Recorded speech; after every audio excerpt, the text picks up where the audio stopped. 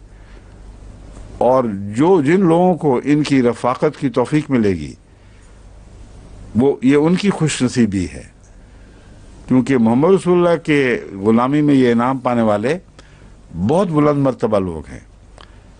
اس مضمون کو بعض احادیث سے بڑی واضح تقویت ملتی ہے۔ حضرت موسیٰ علیہ السلام کے متعلق بیان کیا گیا ہے کہ جب حضرت موسیٰ علیہ السلام کو حضرت صلی اللہ علیہ وسلم کے مقام اور مرتبہ پر شناسائی بخشی گئی تو انہوں نے یہ دعا کی کہ اے خدا مجھے بھی ان کی امت میں شامل فرما، ان کی امت کا نبی بنا دے، یہ دعا کی۔ ہم وہی نبوت اس کی شان دیکھ لیں کہ امت محمدیہ کی نبوت کی اتنی شان ہے کہ حضرت موسیٰ نے کہا مجھے ان کی نبوت کا، ان کی امت کا نبی بنا دے۔ حدیث میں آتا ہے، یہ نہیں آتا کہ رسول اللہ نے جواب دیا کہ نہیں نبوت بند ہو چکی ہوگی اس وقت تک، فرمایا کہ تو پہلے ہے وہ بعد میں ہوں گے۔ اور کیا لفظ تھا؟ یہ ہے یہ پہلے اور ادھر تھا، بتائیں۔ ہاں ٹھیک ہے، پہلا جواب یہ دیا کہ ان کی امت کا نبی انہی میں سے ہوگا۔ یہ دیکھ لیں کتنا واضح جواب ہے۔